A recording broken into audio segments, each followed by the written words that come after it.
So with that all in mind, that is a really good way of. You don't need to know that to understand the film, I don't think, but it helps. It helps add context that this is somebody who felt really pissed off about something that happened, and I imagine he was just like, if that woman could get her own back, what are the most grisly and literally pointed ways of doing so? And in that sense, mission accomplished. Oh, very much, very much. Yes, and she even uses some edged weapons as well. She does. She uses some edged weapons. This is where the link flashes up. It's she does, and she uses them very proficiently and creatively, cleverly. She uses their own weaknesses against them. Big time, yeah. Yeah, we're getting slightly ahead of ourselves, though. We've been getting ahead of ourselves since the moment we started. pretty much. So sorry, guys. This is That's all right. An open discussion on this crazy discussion. Yeah, exactly. So so she's back to writing her book, and she's also reading a book which I found to be quite interesting. It's called The Testimony of the Men. No, of the Testimony of Two Men. Oh. And this is right before all the stuff goes down. Like, this is like the day before. So the next day, the two guys in the boat come back and harass her again on the lake, on the river. It's the river. Mm-hmm. And they basically get out, and this is where all the crazy stuff starts happening. Yes. And let me turn on my fan because I'm hot as hell. There we go. If it makes the same sound as that boat, then I'm gonna run. Because I found that like almost like an insect or something, just buzzing around them when you hear that. It is. Yeah. That boat noise is very. And it goes away, and it comes back, and it goes away, and it comes back, and it's like, and even later, it's very much like an insect. It's like a gnat or something. Yeah, you're right. And like they start off being annoying, but they end up being like deadly, deadly pterodactyl or something. That's a bad example, but yeah. So, and this is only 22 minutes into the movie, by the way. So really, okay, it's only 22 minutes. Yeah, all this stuff happens in 22 minutes. So now the assault begins. We're not going to go into the graphic details of it because No, but I did time. I did time that. I got 25 minutes of assault. So if we got 20, it's a 25-minute long assault scene by 4 different men to this woman, and it's unflinching. It's very. I mean, it's not terribly graphic compared to nowadays, but you see what's going on, and it's rough. Like, it's not. It is not fun. It is not like, and it just keeps like boom, boom, boom, and then when you think it's done, she's like kind of walking back. They get her again, it just keeps going. They invade the safe space of the house as well, which makes that's even more disturbing. I think this inside the house, and also I think a testament to the quality of the writing is that you learn more about those characters, the male characters, and her during this period of time, like who feels the most embittered towards women, who has a lot of deep-seated anger towards women, and why, and what he wants out of that.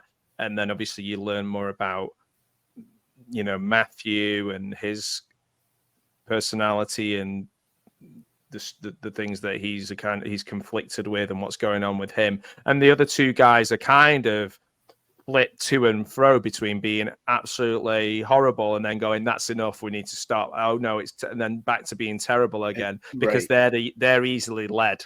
They're just like, he's the boss, we'll just do it. And the stuff, I think anything inside a house, and home invasion movies have just absolutely blown up in the years after this film. Because that's where we're supposed to feel safe. And I know it's not her home, but she's worked so hard to get back there and get away from them, and then there they are again. And there's no one gonna save her. As much as films and the world and our own wants, we'd love for somebody to come in and just blast those guys with a big shotgun. That's not going to happen. No. And it's really hard. That's a long time, 25 minutes of screen time. So so it's even longer in real time. You know what I mean? True. Yeah, I hadn't thought of that. Yeah. And she definitely shows that, like, she's just like an inch away from death, really, isn't she? If not physically, then certainly mentally, she's just. Oh yeah, it's like she's just completely ravaged, and it's sad, and it's awful, and it's And there's I don't think nothing sexual about it, really. I don't think. No. It's the least sexual thing ever. If someone's watching that and thinking, "Oh man, this is great," then they're in. I'd really worry for them. Yeah, it's definitely. Yeah, it's definitely shown in that way for sure, and it's and as it should, because it's not, you know. But yeah, it is brutal. It's hard to watch, but I do think it's necessary for the movie. I don't think is it gratuitous?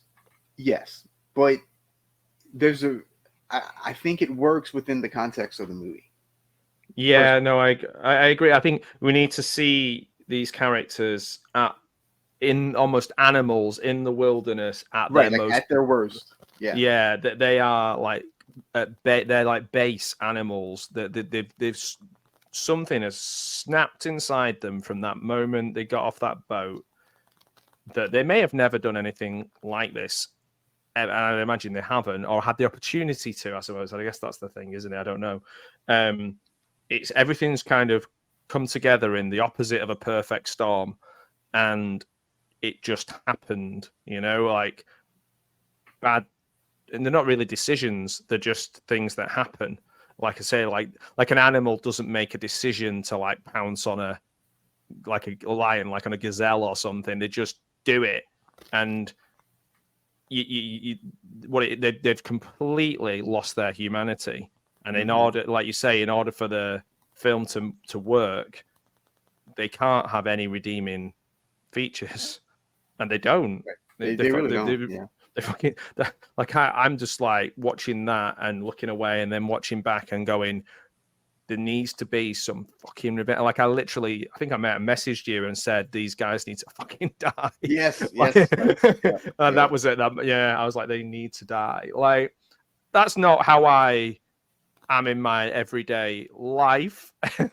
But this is a film of extremes, and it's fiction, but it feels, like we said before, feels very real. So in order for me to want to watch on, I need to see some bad shit happen to these guys, basically, to put it succinctly. Right. So, and this was the first time you've watched it, correct?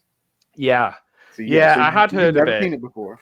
No, and do you know? And again, going back to one of our conversations, I'd somehow conflated it with Cannibal Holocaust in my head, mainly because I don't know why, because maybe I heard kids talking about both films at the same time, or people then talking about them at the same time as examples of video nasties. Two things that I would like people who watch my channel, and from me, and from things I say on the podcast, all of things, like I find anything with animals in it really hard to watch, even something like Marley and Me, because it's like something sad's going to happen to a dog. Right. Spoiler. Yeah. But so Cannibal Holocaust, I'd heard things about this as well. However, I'd watched Night Train to Murder. I didn't make it all the way through Last House on the Left. That just wasn't for me.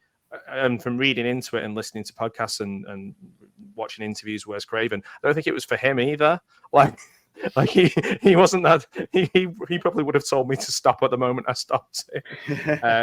But I think what it was, I knew a lot about how the actresses had been treated, like I said before, Whereas in this film, I knew from my research that Camille Keaton was fully on board with this as a creative endeavor and understood it and was part of the decision making. And I think that's really important in order for it to work. Otherwise, it becomes not exploitation like we're talking exploitation films, but exploitative of her as an actress rather than as the character.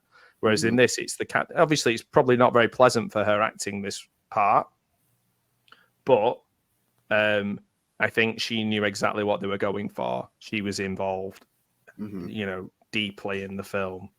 So it needs that female perspective, I think, for it to work as well as it does. They finish the assault. They finally leave. And there's a whole, like I said, I don't want to get into the nitty gritty of it because it is disturbing, and YouTube probably would not like me talking about it. So, so anyway, so the boys go back, and then they eventually come to the realization that what they've done is so heinous that there's only one solution to all of it, and that they have to go back and kill her so she doesn't rat them out. So they rope in poor Matthew to go back and do it. And so he goes back, and he's hesitant the whole time anyway. He doesn't want to do this. And so he goes back, and he kind of fakes it. And what I mean is, he goes back and he sees her on the ground, and he has the knife, and he's like, I don't want to do it. So he just kind of wipes some of her blood onto the knife to pretend that he did it when he goes back to the boys. So again, slightly redeemable act, but you still like by this point you just like, no, screw all these guys. Like this no one's going beyond. No one's going like, oh, he's the good one. Like, no one's thinking that. Like, he's been manipulated, but he is now he's got what he wanted. He's in that group. He's with those boys. He is linked to them. Also, I guess in a way, he is then the weakest link in that group.